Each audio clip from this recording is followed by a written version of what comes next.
Hello, my name is Pastor Kris Kollar. I'm the pastor of Pleasant Valley Lutheran Church near Malabar Farm and St. Paul Lutheran Church in Lucas, Ohio. Greetings. We are reading through the Bible with commentary. We have made it through the first 5 books of the Bible, the Torah, Genesis, Exodus, Leviticus, Numbers, Deuteronomy, and now we are in Joshua, and the Israelites are entering the promised land. Yesterday we heard about how Joshua had the priests walk into the Jordan River, which was at flood stage, so extra wide and a little extra deep. And when they walked into the water piled up upriver, and the Israelites were able to cross the Jordan on dry land. So besides the fact that this is a very cool thing, it also helps remind that Joshua is now the leader of Moses, and like Moses, is doing some of the same kinds of things, such as seeing the Jordan River parted, for lack of a better word, all the water piled up and all the rest of the water ran on down, so they were able to cross the Jordan on dry land. And we are picking up immediately after that. Actually, let's go back and read a little bit. Verse 17 of chapter 3, while all Israel were crossing over on dry ground, the priests who bore the ark of the covenant of the Lord stood on dry ground in the middle of the Jordan until the entire nation finished crossing over the Jordan. So now we're picking up in chapter 4.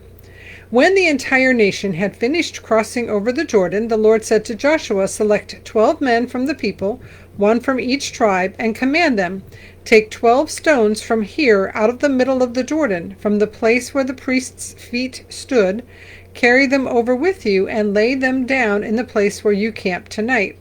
Then Joshua summoned the 12 men from the Israelites whom he had appointed, one from each tribe. Joshua said to them, pass on before the ark of the Lord your God into the middle of the Jordan, and each of you take up a stone on his shoulder, one for each of the tribes of the Israelites, so that this may be a sign among you. When your children ask in time to come, what do those stones mean to you? Then you shall tell them that the waters of the Jordan were cut off in front of the ark of the covenant of the Lord. When it crossed over the Jordan, the waters of the Jordan were cut off. So these stones shall be to the Israelites a memorial forever. So a pile of 12 stones built up as a memorial. Verse 8, the Israelites did as Joshua commanded. They took up 12 stones out of the middle of the Jordan, according to the number of the tribes of the Israelites, as the Lord told Joshua, carried them over with them to the place where they camped, and laid them down there. Joshua set up 12 stones in the middle of the Jordan, in the place where the feet of the priests bearing the ark of the covenant had stood, and there they are to this day. So actually 2 piles of stones, one with stones from the Jordan, taken out and placed where they were camping, and the second set of stones where the ark had stood in the water. Verse 10, the priests who bore the ark remained standing in the middle of the Jordan until everything was finished, that the Lord commanded Joshua to tell the people, according to all that Moses had commanded Joshua. The people crossed over in haste. As soon as all of the people had finished crossing over, the ark of the Lord and the priests crossed over in front of the people. The Reubenites, the Gadites, the half-tribe of Manasseh crossed over armed before the Israelites as Moses had ordered them. About 40,000 armed for war crossed over before the Lord to the plains of Jericho for battle. So the two and a half tribes, Reuben, Gad, Manasseh, had said, we want land on the eastern side of the Jordan, and they were granted that land, but said, okay, but you have to go first into the battle, so you have to lead out the Israelites. So the warriors are all crossing out first and ready to fight, and then the rest of the tribes, women, children, animals, everybody coming across. Verse 14, on that day the Lord exalted Joshua in the sight of all Israel, and they stood in awe of him as they had stood in awe of Moses all the days of his life. Except for when they were rebellious and didn't like him much. But yes, in general, there was definitely a lot of awe for Moses. Verse 15, the Lord said to Joshua, command the priests who bear the ark of the covenant to come up out of the Jordan. Joshua therefore commanded the priests, come up out of the Jordan. When the priests bearing the ark of the covenant of the Lord came up from the middle of the Jordan, and the soles of the priests' feet touched dry ground, the waters of the Jordan returned to their place and overflowed all its banks as before. Verse 19, the people came up out of the Jordan on the 10th day of the first month, and they camped in Gilgal on the east border of Jericho. Those 12 stones which they had taken out of the Jordan, Joshua set up in Gilgal, saying to the Israelites, when your children ask their parents in time to come, what do these stones mean? Then you shall let your children know, Israel crossed over the Jordan here on dry ground. For the Lord your God dried up the waters of the Jordan for you until you crossed over, as the Lord your God did to the Red Sea. And they say, dried up for you, even though it's parents talking to children in the future, the sense of all of the Israelites through history collectively were served by God doing this. So all of the peoples of the earth may know that the hand of the Lord is mighty, and so that you may fear the Lord your God forever. Chapter 5. When all the kings of the Amorites beyond the Jordan to the west, and all the kings of the Canaanites by the sea, heard that the Lord had dried up the waters of the Jordan for the Israelites until they had crossed over, their hearts melted, and there was no longer any spirit in them because of the Israelites. And hearts melted is such a wonderful euphemism or picture. We don't think, oh my goodness, all of these people, all of a sudden their hearts turned into goo. We know that that is poetical language. And the poetical language is saying, oh my goodness, they're so afraid because God is with the Israelites. And now they're all, we would say, quaking in fear or shaking in fear or turning white with fear. But their hearts melted is just such a great poetry way of saying how they're all afraid. Verse 2, at that time the Lord said to Joshua, make flint knives and circumcise the Israelites a second time. So Joshua made flint knives and circumcised the Israelites at Gibeath Haaraloth, which is the hill of the foreskins. Because if you're cutting off everybody's foreskin, then you're going to have a hill of them. So they called it Gibeath Haaraloth. And flint, by the way, is so sharp that there are actually people that prefer to use flint for knives because it is very, very sharp. If you look under on a microscope, it's sharper than steel can be. Now, why did they get circumcised a second time? The scholars, of course, want to debate this. And circumcision was practiced by lots of Semitic people, including the Egyptians. And they think, well, maybe the Egyptians did it in a way where they cut less of the foreskin. So now the Israelites are cutting more of the foreskins. The other possibility is that while they were out in the desert, they did not circumcise the children that were being born and raised. It doesn't say why, but for whatever reason, well, it does say, verse 4, this is the reason why Joshua circumcised them. All the males of the people who came out of Egypt, all the warriors, had died during the journey through the wilderness after they had come out of Egypt. Although the people who came out had been circumcised, yet all the people born on the journey throughout the wilderness after they had come out of Egypt had not been circumcised. I don't know why scholars even bother arguing, because there it is right there. The younger ones had not been circumcised. For the Israelites traveled 40 years in the wilderness until all the nation, the warriors who came out of Egypt, perished, not having listened to the voice of the Lord. To them the Lord swore that he would not let them see the land that he swore to their ancestors to give us, a land flowing with milk and honey. So it was their children, whom he raised up in their place, that Joshua circumcised, for they were uncircumcised because they had not been circumcised on the way. Why do scholars even bother when there's a big explanation right there? Verse 8, when the circumcising of all the nation was done, they remained in their places in the camp until they were healed. Because if you're circumcised as an adult, it hurts, and you need a few days to recover. Verse 9, the Lord said to Joshua, today I have rolled away from you the disgrace of Egypt. And so that place is called Gilgal to this day. which is related to the Hebrew word galal, to roll. So rolled away the this, but I think it's also, yeah, so Gilgal, and you will hear about Gilgal other times as we read through. So it's near the Jordan, near Jericho. Verse 10, while the Israelites were camped in Gilgal, they kept the Passover in the evening of the 14th day of the month in the plains of Jericho. On the day after the Passover, on that very day, they ate the produce of the land, unleavened cakes and parched grain. The manna ceased on the day that they ate the produce of the land, and the Israelites no longer had manna. They ate the crops of the land of Canaan that year. So now that they have crossed over into the Jordan, somehow they are procuring crops from the land, whether they are going and raiding and taking it or buying it, but they're eating the food of the land. So no more manna. Verse 13, once when Joshua was by Jericho, he looked up and saw a man standing before him with a drawn sword in his hand. Joshua went to him and said to him, are you one of us or one of our adversaries? He replied, neither, but as a commander of the army of the Lord, I have now come. And Joshua fell on his face to the earth and worshipped, and said to him, what do you command your servant, my lord?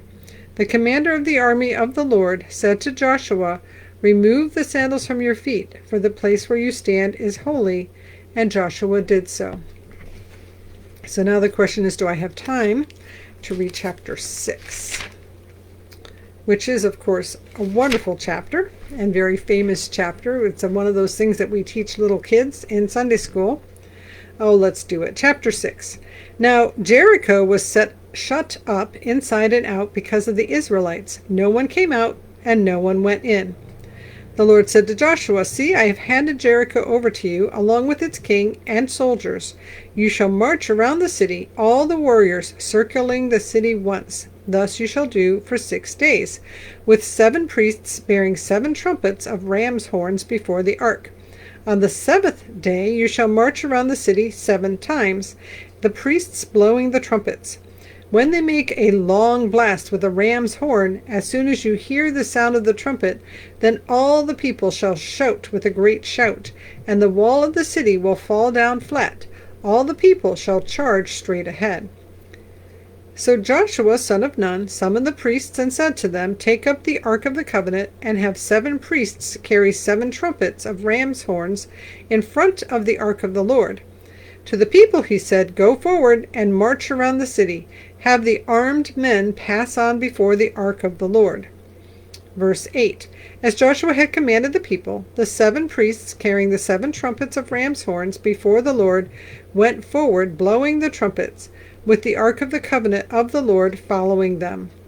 And the armed men went before the priests who blew the trumpets, and the rear guard came after the ark, while the trumpets blew continually. To the people Joshua gave this command, you shall not shout or let your voice be heard, nor shall you utter a word until the day that I tell you to shout. Then you shall shout. So the ark of the Lord went around the city, circling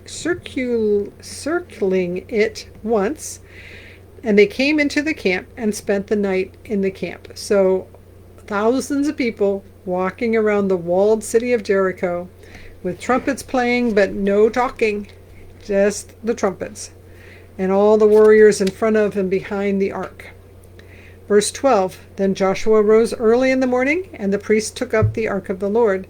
The 7 priests carrying the 7 trumpets of ram's horns before the ark of the Lord passed on, blowing the trumpets continually. The armed men went before them, and the rear guard came after the ark of the Lord, while the trumpets blew continually. On the 2nd day they marched around the city once, and then returned to the camp.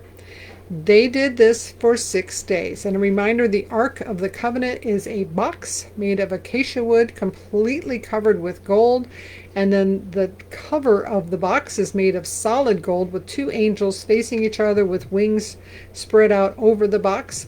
And then the whole thing is wrapped up so that nobody can actually see it, in all kinds of covers that were described back in, I think, Leviticus, how to make the box and then how to wrap up the box, and then the priests can carry the box. But what's in the box? The the stone tablets that God made and gave to Moses, the law. Verse 15, on the seventh day they rose early at dawn and marched around the city in the same manner 7 times. It was only on that day that they marched around the city 7 times. And at the 7th time, when the priests had blown the trumpets, Joshua said to the people, "Shout, for the Lord has given you the city. The city and all that is in it shall be devoted to the Lord for destruction." In other words, the whole thing is being given to God. Don't take anything. Only Rahab the prostitute, which may or may not have been a prostitute, but the Rahab who was innkeeper or prostitute or somehow had hosted the spies, and all who are with her in her house shall live, because she hid the messengers we sent. As for you, keep away from the things devoted to destruction, so as not to covet and take any of the devoted things and make the camp of Israel an object for destruction, bringing trouble upon it. But all silver and gold and vessels of bronze and iron are sacred to the Lord. They shall go into the treasury of the Lord. So the people shouted, and the trumpets were blown. As soon as the people heard the sound of the trumpets, they raised a great shout, and the wall fell down flat, so that the people charged straight ahead into the city and captured it. Then they devoted to destruction by the edge of the sword all in the city, both men and women, young and old, oxen, sheep, and donkeys. Verse 22, Joshua said to the 2 men who had spied out the land, "Go to Rahab's house." Well, actually, he doesn't use her name. "Go to the prostitute's house and bring the woman out of it and all who belong to her, as you swore to her." So the young men who had been spies went in and brought Rahab out, along with her father, her mother, her brothers, and all who belonged to her. They brought all her kindred out and set them outside the camp of Israel. They burned down the city and everything in it. Only the silver and gold, the vessels of bronze and iron, they put into the treasury of the house of the Lord. But Rahab the prostitute with her family and all who belonged to her, Joshua spared. Her family has lived ever since. And I actually have a footnote, she has lived in Israel ever since. But the translators have chosen to translate it as her family, has lived in Israel ever since. For she hid the messengers whom Joshua sent to spy out Jericho. Verse 26, Joshua then pronounced this oath, saying, "Cursed before the Lord be anyone who tries to build this city, this Jericho. At the cost of the firstborn he shall lay its foundation. At the cost of his youngest he shall set up its gates." So the Lord was with Joshua, and his fame was in all the land. So later on, we will get to the point where somebody rebuilds Jericho, and sure enough, that person will lose their 2 children. So it's one of those stories that we tell to Sunday school kids about blowing the trumpets and Jericho. The walls of Jericho came tumbling down. Pretty sure there's more than one song about that.